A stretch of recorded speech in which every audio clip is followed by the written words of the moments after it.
Mr. Gibson here. Today we're going to look at arithmetic series in lesson number 4 in our unit on sequences and series. So in the second and third lesson, we looked at arithmetic sequences and geometric sequences. So now we're going to go back and look at arithmetic again, but this time written as a series. So let's look at our objectives. The first is, how do we write an arithmetic series? So if I gave you the arithmetic sequence, what would it look like if you wrote it as a series? The second is, what does it mean to evaluate an arithmetic series? And then the third, we're going to introduce some new notation in math that we call summation notation. And it's another way to represent a arithmetic series and another way to ask us to evaluate it.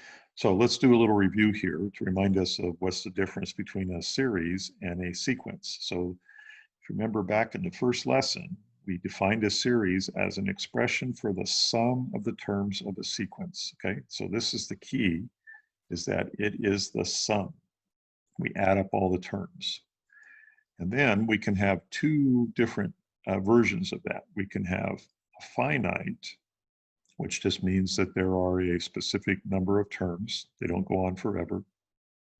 Or an infinite series. So this is where we see the ... that indicates that the list just keeps going on and on and on. And then this term we used at the beginning to say about what does it mean to evaluate a series. It simply means to find the sum. Okay, we're just going to add up all the terms, and that will be the equivalent of evaluating a series. All right, let's look at a couple examples here. A finite sequence, 6, 9, 12, 15, 18, 5 terms. It just has 5. We don't see the ... What if we want to write that as a finite series? Well, we simply replace the commas with addition, okay? So, because again, a series means we're adding up those terms. Here's an infinite sequence, 3, 7, 11, 15, ... And here's what it would look like written as a series. Again, just replace the commas with the addition sign, and it tells us to add up an infinite number of terms.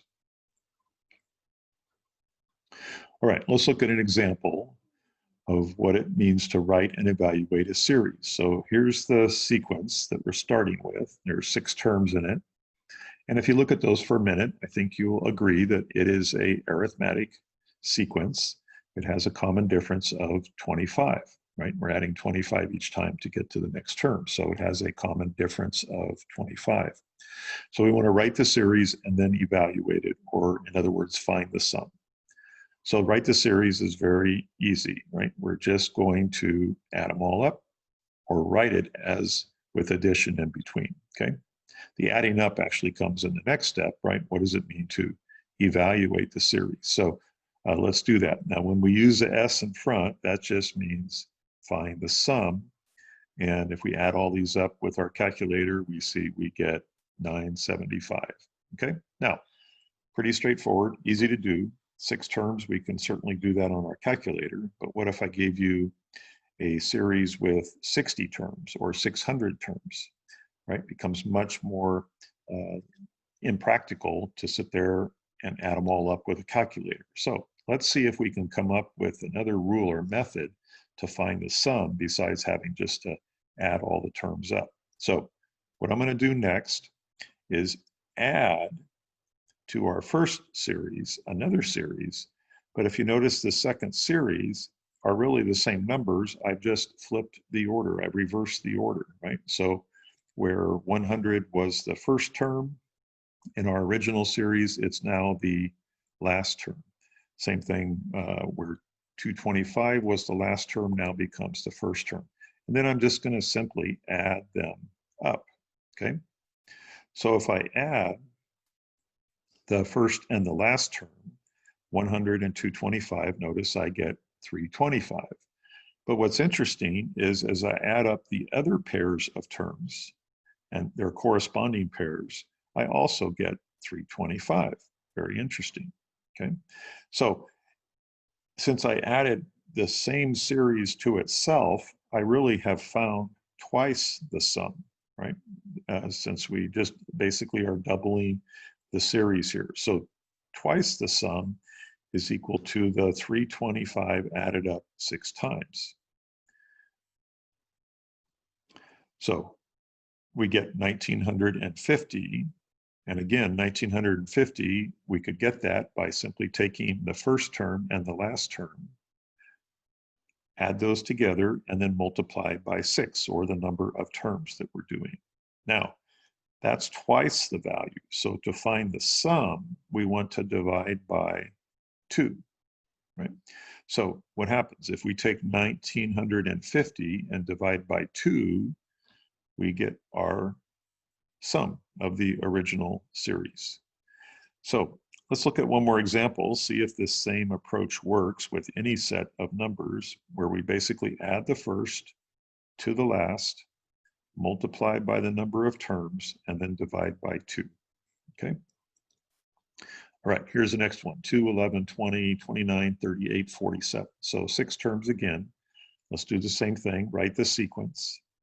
Okay, simply showing it as the sum of the 6 terms.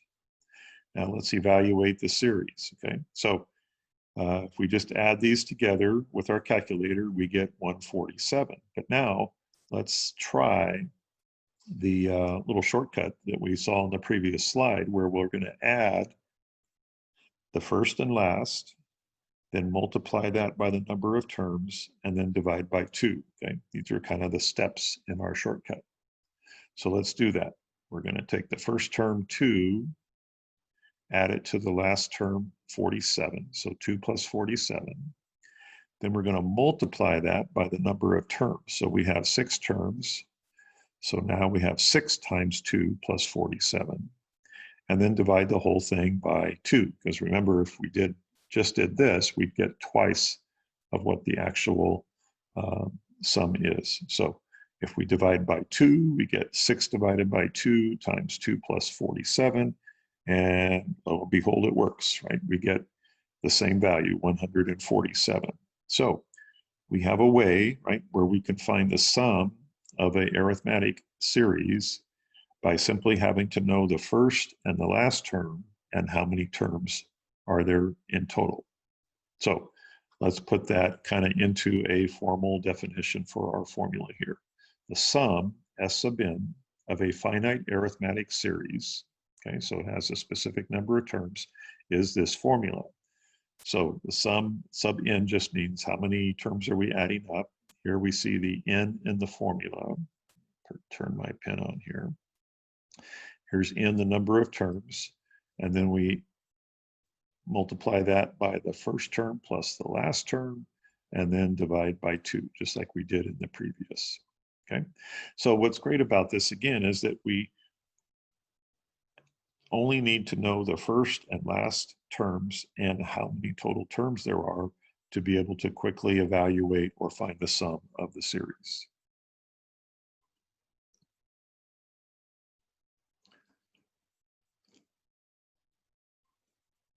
Okay, let's see if we can apply this, right? So again, now I'm just going to ask you to evaluate this series, but not by just adding up all the terms one by one, but rather by using our formula. Okay, so here's our formula. So let's identify the 3 things that we need. N, how many terms? Well, 1, 2, 3, 4, 5, 6, 7. 7 terms.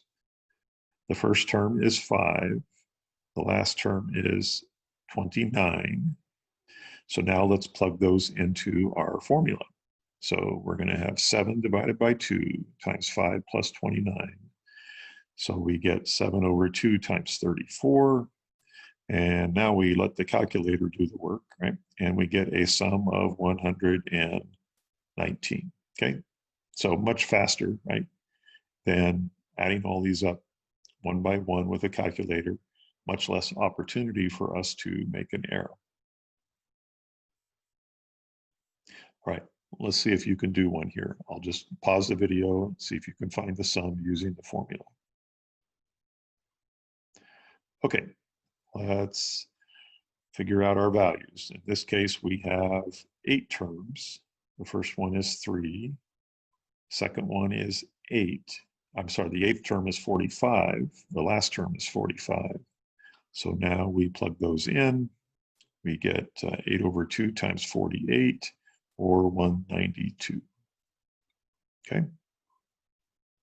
All right, let's look at one more example. Little different presentation. Find the total number of blocks. So look how they're stacked over here. We have to first kind of figure out, what does the series look like, right? What are the actual list of values that we need to add up? Could we find the first number and the last number? So here's the formula, right? How many terms are we going to have? Well, how many layers or levels of blocks do we have, right? Our first layer is the top that has 4 blocks in it. And then we count each layer as the next term. So this has 5 terms. We know that the first term is going to be 4. There's 4 blocks in it. But how many blocks are in the bottom or last row here, right? Well, if we look along this edge, we see we have 5 blocks. If we look along this edge, we have 4, right? So if we multiply 4 times 5, we should get 20. Right? So 20 would be our last term. So we have everything we now need to plug in. So we're going to get 5 over 2 times 4 plus 20, 5 over 2 times 24, and our final answer is 60. So we have 60 blocks here in this model, or this problem. All right, so we know how to write a sequence as a series. We know how to evaluate it using our formula, right? Make sure you have this formula in your notes. This is one of the key formulas we will use a lot, especially when we get into some word problems or modeling problems here. All right, the last thing we're going to talk about is summation notation. So you may never have seen this symbol before. It kind of looks like a E. It's actually a Greek letter. And the meaning it has in mathematics is take the sum. That's basically what it tells us, take the sum, okay, or add up all the values. But what do all these other numbers mean here, okay? So let's label things. The bottom here, where it says n equals 1, is what we call the lower limit.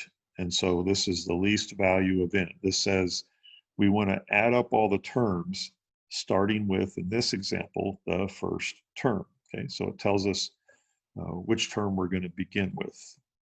The number on the top tells us the upper term, the highest term number. So in this example, it says start with the first term and add up the next, or the total of 3 terms. Okay, so from n equals 1 to n equals 3. Now, what is the n plus 2? The n plus 2 is the explicit formula for the sequence. Now, it looks a little different, right, than the explicit formula that we learned for an arithmetic series. But think of this as the simplified form of it, okay? But notice the key is that it still has n as the input variable, okay? So what this is telling us, this notation, is what I have written down on the bottom right here. Find the sum of the first 3 terms of the sequence. So what is the sequence? Well, how do we find the first term? What we're going to do is use the explicit formula here, right? So the first term, when n equals 1, if I put that into n, right, I'd have 1 plus 2, and I get 3. So the value of the first term is 3. That's where that comes from. And then we do it again, right? The second term, n equals 2, we'd have 2 plus 2 is 4. And then the third term, 3 plus 2 is 5. Okay, so let's add the rest of those up here. So that's the sequence, 3, 4, and 5. And we want to find the sum of those, or basically evaluate that sequence as well. This is very easy, right? We don't necessarily need to use our formula. We can just add these even in our head. So 3 plus 4 is 7, plus 5 is 12. Okay, so if I ask you to find the sum, giving you this summation notation, this is what you're going to do. Use the explicit formula to find the terms, and then determine the first and last term, and then find the sum. All right, let's look at an example here. I'm asking you to write this series in summation notation. Okay, so we have 3, 6, 9, etc., and it goes up to 33 terms. So 3 would be the first term, 6 would be the second, 9 would be the third term. Okay, so the first thing we need to do is come up with the explicit formula. So remember, the explicit formula is A1, just right above here. So this is A1, our first term, right, which comes from the 3 right here. And then the 3, the second 3, is our common difference, right? So if we look at the difference here between each one of these, right, it's a positive 3 we're adding. So lots of 3's in this problem. Okay, now I mentioned before the expression in our summation notation is the simplified form of the explicit form. So look at this expression. What could you do to simplify? Well, we can get rid of the parentheses. So we're going to distribute the 3. We get 3n minus 3. And then notice we have a positive 3 and a negative 3. So those will cancel out, and we're just left with 3n. Okay, so we have the explicit expression that will go in our summation notation. Now we just want to say what would be our upper limit and lower limit. Okay, so we know we're going to find the sum out to the 33rd term. So n equals 33, and our lower limit is n equals 1. All right, so we're ready to put all this together now. So the summation, or the explicit form, we figured that out, 3n, that goes here to the right of the sum signal or symbol. The 33 goes in the top as our upper limit, and then the n equals 1 goes in the bottom as our lower limit. Now, I want you to evaluate this. Okay, so this is where we're going to use our formula we introduced at the beginning of the lesson. Remember, we need to know the first and the last term. We know the total number, that's 33. So how do we find the first term? Well, we're going to put in 1 for n. So 3 times 1 is 3. That's where the 3 comes from, right here. And then to find the 33rd term, right, we're going to take 33 and put it in for n. So 3 times 33 gives us 99. Okay, so that's how we can easily get the first and last term. Just plug in the n values into our simplified explicit form. All right, and let's let the calculator do the rest of the math. Add 3 and 99, multiply by 33, divide by 2, and we get 1,683. Definitely want to use the formula here, right, and not add up 33 terms on our calculator. Okay, let's try one more here. Let me back up here just for a second so you can get that. Okay, let's try one more. Same thing, write it in summation notation and then evaluate it. So here's our explicit formula. First term is 3, and we have a common difference of 5. Now let's simplify. So we're going to distribute the 5 right to the n minus 1. And then let's combine a positive 3 and a negative 5, gives us a negative 2. So now let's figure out our upper and lower limit. We want to find the sum for the first 9 terms, beginning with the first term. All right, so we can put all this into our summation notation. So 5n minus 2 is our explicit form. We're going to add up the first through the ninth term. Okay. Now, let's use our equation to evaluate the series. So first term, we have to find its value. So we're going to put 1 in for 5n. So that would be 5 minus 2 and 3. To find the last term, we're going to put 9 in for n. So that would be 45 minus 2, or 43. So here's our first and last terms. Multiplied by n, the number of terms, divide by 2, and we get 207. Okay. Now, what happens if I give you the summation notation? Can you find the number of terms in the series, the first and last term, and then evaluate it? Well, this is actually a little easier. It's really the last step of what we did in the previous problem, okay? So the number of terms is simply the 3, right, from our summation notation. So right here, this tells us how many terms we're going to put in. The first and last term, right, we're going to take 1 and put in here, and then evaluate it. And then to find the last term, we're going to put in 3. Okay, so let's go ahead and get caught up here on our screen. We have 3 terms, n equals 3.